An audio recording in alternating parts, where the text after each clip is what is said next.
আশা করছি সবাই ভালো আছেন। আজকে চলে এসেছি নতুন একটি বাফেটের রিভিউ নিয়ে।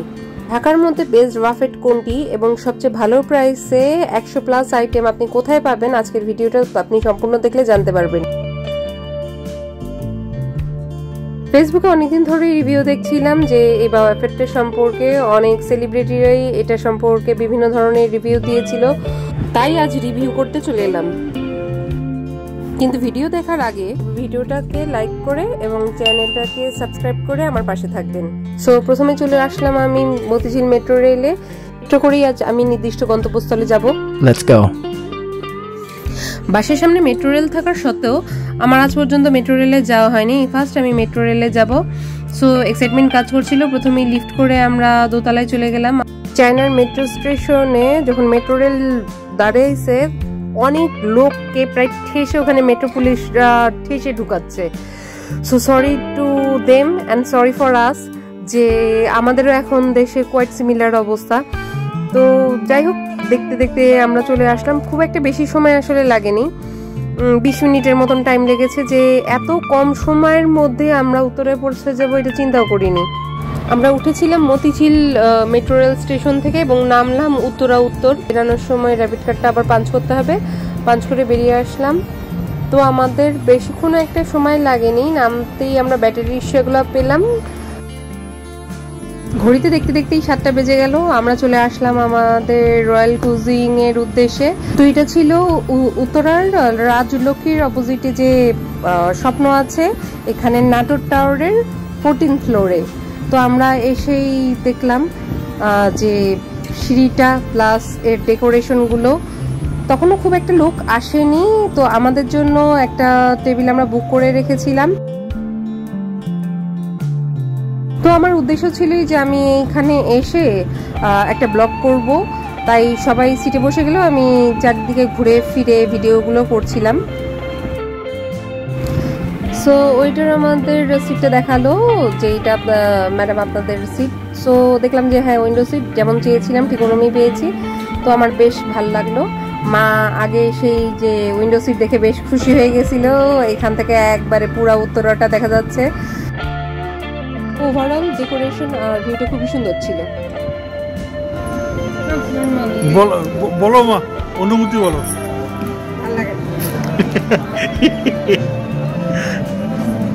আচ্ছা, আমরা হলো প্রথমে মতিঝিলি মেট্রো রেল থেকে আসলাম উত্তর। আচ্ছা, উত্তর স্টেশনে নামলাম। তারপরে আমরা দিয়াবাড়িতে ঘুরলাম। দিয়াবাড়িতে ঘোরার পরে একটা ব্যাটারি রিক্সা নিয়ে আসলাম রয়্যাল কুজিনে। আর রয়্যাল কুজিনটা এটা হলো গিয়ে রাজলক্ষ্মীর জাস্ট পাশেই, রাজলক্ষ্মীর পাশে যে শপটা আছে এইটার 12 তলায় 15 তলায়। তো লিফটে আসলাম। সো আপনারা ভিউটা দেখতেই পাচ্ছেন, অনেক সুন্দর, অনেক চমৎকার। আর এখন খাবার পরে খাবার রিভিউটা দিতে পারবো। Thank you. তো কয়েকদিন আগে বেলি রোডে যে আগুন লাগার ঘটনা ঘটেছিল, এটার জন্যই আমি আসলে ফায়ার এক্সিটটা খুঁজছিলাম। যে একটা রেস্টুরেন্টে ওয়েল ডেকোরেশনের পাশাপাশি নিরাপত্তাটাও অনেক জরুরি। তো এখানে অনেকগুলো আইসক্রিমের বক্স দেখলাম, এখানে মানে আপনি চাইলে এটা কিনেও এক্সট্রা খেতে পারেন। আর আমি যেটা খুঁজছিলাম ফায়ার এক্সিটটা, চারিদিকে ওনাদের জিজ্ঞেস করাতে আমাকে দেখিয়ে দিল যে সামনের একটা এইটা একটা ফায়ার এক্সিট, আর সামনের তো বড় একটা এক্সিট আছেই। তো আমাদের খাবার টাইমটা শুরু হয়ে গেল। দেখলাম বিভিন্ন ধরনের সুন্দর সুন্দর নাম না জানা অনেক ধরনের সালাদ সাজানো ছিল, যেটা আমার কাছে খুবই ভালো লাগলো। আর চাটনি, আচার এগুলো তো ছিলই। 3 ধরনের এখানে আমি স্যুপ দেখতে পেয়েছি। তারপরে স্টার্টার হিসাবে অনেক কিছু ছিল, ভাতের আইটেমের মধ্যে অনেক কিছু ছিল। তো এক একটার থেকে এক একটা, অ্যাকচুয়ালি এখানে 100+ আইটেম এবং কোনো আইটেমই যে ফালতু এরম টাইপের না, সব কয়টাই অথেন্টিক। এখানে ক্র্যাবও ছিল, চিকেনও ছিল, বিফ আইটেম যারা খান তারা এইগুলোও ছিল, ফিশ, তারপরে ডেজার্ট টাইপের বিভিন্ন ধরনের আইটেমই সাজানো ছিল এবং প্রত্যেকটা অনেক সুন্দর অথেন্টিক ছিল। আর এখানে যে আপনারা মিষ্টি দেখতে পাচ্ছেন, কেউ যদি রসগোল্লা চায় রসগোল্লাও খেতে পারবে, আবার পেয়ারা, বিভিন্ন ধরনের মৌসুমি ফলগুলাও আপনি খেতে পারবেন। কোল্ড ড্রিঙ্কসের সাথে সাথে এখানে কফি আর জুসও ছিল। সো মাঝখানে আমার চেহারাটা আসাতে আমি আর একটুখানি ভালো করে ক্যাপচার করে নিলাম। তারপরে এখানে আরেকটা স্পেশাল আমি জিনিস দেখছিলাম, কাবলি ডাল দিয়ে মাংসটা, ওটা এত সফট, এত ক্রিমি। আর হ্যাঁ, আমি নুডলস পছন্দ করি, কিন্তু যেহেতু আমি এখন এই মেইন আইটেমগুলো খাবো তাই আমি আর ওদিকে গেলাম না। সুশিটা নিয়েছি, কিন্তু সুশিটা একদমই ভালো না। এখানের সুশি অ্যাকচুয়ালি গরম গরম ছাড়া আসলে ভালো লাগে না। তো আমি এক প্লেটের মধ্যে কিছুটা অল্প পরিমাণ খাবার নিয়ে টেস্ট করছিলাম সব কিছুই।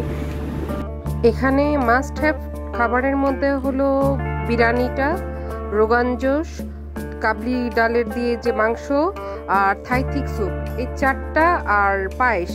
এই 5টা আইটেম আপনাদের অবশ্যই ট্রাই করা উচিত। এখানে পার পারসন 850 টাকা করে লাগবে। সো খাবার শেষে এই আনারসের সালাদটা আমাদের কাছে অনেক ভালো লেগেছে। তো খাবারের জন্য যদি আমি রেটিং দিই তো আমি এটাকে 10 আউট অফ 10 দেবো।